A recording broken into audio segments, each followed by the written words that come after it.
Today's book of the day is Michael Jordan, The Life by Roland Lazenby. And as you might be able to tell from my hair, I played some basketball today, so figured this would be a great book to talk about because, as we all know, Michael Jordan's one of the best basketball players ever. But, it didn't always start that way. He wasn't, amazing at the beginning. There's he was cut from his high school basketball team, and the next summer he ended up growing over half a foot, and that helped him make it the next year. But after watching the Last Dance documentary and reading this book, there's a lot of insights you can get from Michael Jordan not only as an athlete but more so on a larger scale as a competitor. And you can use these lessons in your life, in business, or if you're out on the basketball court, they might help too. And I'll start with a quote that the book has, and this was, back in the 80s, Michael Jordan, was looking at colleges, and he was doing a summer camp where, he would play against some of the best basketball players in the country.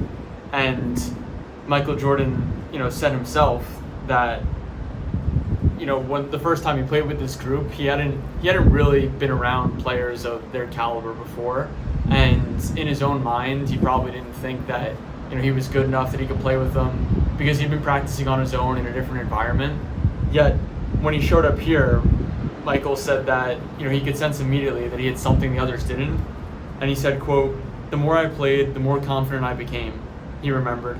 "I thought to myself, maybe I can play with these guys." And I think this lesson's important because, a lot of times we'll be in our own environment, in our own, situations, and we'll be performing a certain way, whether it's, at the gym, on the basketball court, at work, or, just the way we behave around our friends. And, we'll get put into situations where more is asked of us, and oftentimes we don't know that we can achieve more or be better until we're put in those situations. So, I don't know if Michael wanted to go to this camp, but at the same time, he knew it was a necessary part of his evolution and he needed to challenge himself. And I think a lot of us would be surprised at how well we are able to perform, not only under pressure, but also when we're put into uncomfortable environments, because often we get comfortable in the places that we are, whether it's personally or professionally, yet when we're put in an environment that makes us uncomfortable, we're really able to see just how well we can perform. And like Michael surprised himself in a certain sense at this camp, I think we would also be surprised at how well we can perform when we're put in those uncomfortable situations. And at the end of the day, you don't know how well you can perform for certain until you put yourself there. So it's a sign that it's not such a bad thing to put ourselves in those spots, because in a way that's the only way we grow, is by putting ourselves in situations that we haven't been in before. And sometimes it can be scary, but oftentimes I think we'll be happy with, or pleasantly surprised at least, with how well we're able to hold up. And at the end of the day, if you fail, if you lose, it's not the end of the world, and we can always learn from it and come back better from it. And another quote that I like from this book is, Jordan was someone that people knew he was good, but at the same time, when he was coming up, people didn't know everything about him. And he talks about a scouting report when he was playing for the Bulls early on. And he said, quote, "The scouting report said, 'Play me for the drive that I couldn't go left,'" Jordan recalled. "They didn't know about my first step, or the moves, or the jump. I knew I was taking everybody by surprise, including myself."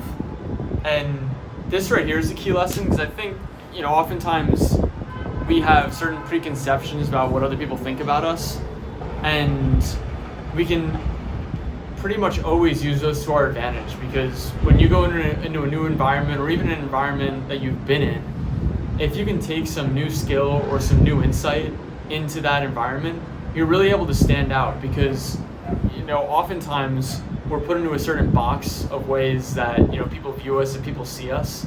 So when we do something different, it really surprises people. And in this case, it was an unpleasant surprise for Jordan's opponents that he was able to do more than they thought he could. But in our lives, in work, in business, and in our personal lives, when we bring something new to the table, a lot of times people will be pleasantly surprised with it, and it'll be something that they didn't expect, but in a good way. If you can bring a new lesson to your next meeting, or next time you meet with a client, you bring them a better insight that they hadn't thought of before, or if you're just talking with your friends and you bring up some new ideas that people aren't used to hearing, I think you'll also be pleasantly surprised with the reception you get from that.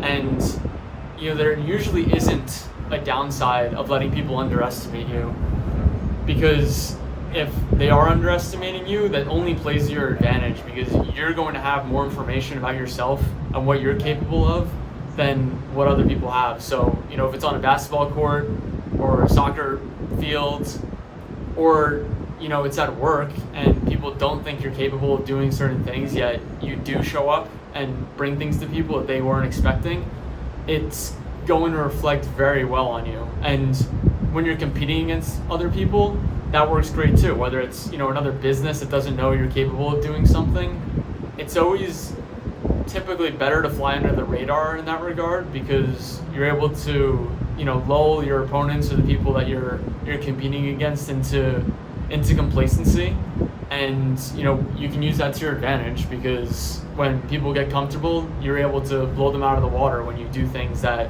aren't expected, in a good way. And one other quote that I have from this book comes a little later, and Michael was always a great basketball player, after years in the NBA, and people knew that. And at one point, one of his coaches, wanted him to use this triangle offense, where it was going to, require the most skilled players, who were the guards like Jordan, to share the ball with the less skilled players, the larger players that were closer to the basket. And when this was first implemented, there were turnovers, and Jordan saw that immediately, and he really didn't like the offense, because he figured, quote, why should I pass them the ball when I have the ability to score myself or do the job myself? I'd rather rely on myself to succeed or fail than some of these other guys. And this is an interesting thought process, because Jordan was right. When they first started, it wasn't going well. It led to turnovers, and Jordan was the best player on the basketball court. But in life and in business, we may be the best person at one specific task or one group of tasks, but at the end of the day, we're only one person. And over time, I think Jordan grew to actually love using this offense, because it took some of the pressure off of him, and he saw that as he was able to spread the ball around and share with his teammates, that they were able to succeed as a group. So while Jordan was the best player on the team, by delegating, so to speak, and passing around the ball, they were able to get much better results than if Jordan was just taking all these shots himself. And this is something that runs parallel in business too, because a lot of times we won't like to delegate things that we're really good at, or that we feel we can do better than the person themselves. But at the end of the day, if someone can do the job 80% as well as you can, or 60% as well as you can, there's a huge advantage to delegating those tasks and giving them to someone else, because not only does it empower the people that you work with or the people that work with you by giving them something to excel and focus on, but it also frees you up to do more important tasks. And maybe you don't want to delegate the one specific thing that you're best at, which doesn't always make sense to delegate, but for the rest of the things that you're not at the top of your game at, even though you might be better than other people that you're working with, it really only serves to benefit the group if you delegate those tasks. You can focus on your own lane and zone of excellence. And it takes a lot of time to be comfortable doing that, because like many people, I'm a perfectionist personally. So when I think of delegating something, my first thought is, well, they're not going to do it as well as me. But at the end of the day, they don't necessarily have to, because by them doing it 80% as well as you or 60% as well as you can always check their work when they're done.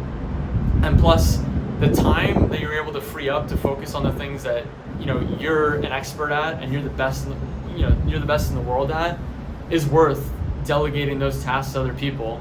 And it works around the house too. If you're doing chores around the house, or cooking something, sometimes you want to do it all yourself, but if you can bring others in and make them a part of it, not only does it empower them because they're given other responsibilities that they wouldn't otherwise have, but you're able to do more than you otherwise could if you were just doing everything yourself.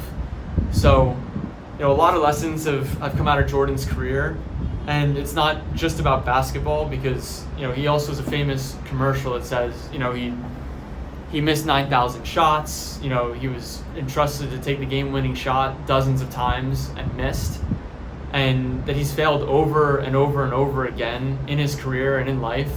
But because of those failures and those practice runs, in a certain sense, that's why he succeeds. Because if he hadn't put all those attempts out there and tried so many times to be successful, he wouldn't be. And that's probably the most important lesson from Jordan. Obviously he's, physically on another level than most people, but he also wouldn't have gotten to where he is today if he didn't try and he didn't put in the effort and, lift up those around him, by encouraging them and by pushing them and pulling them when they didn't want to be pushed and they didn't want to be pulled. He was able to do great things on and off the basketball court. So hope you got something out of today's book of the day from Roland Lazenby about Michael Jordan, and looking forward to sharing tomorrow's book of the day with you as well. Thank you.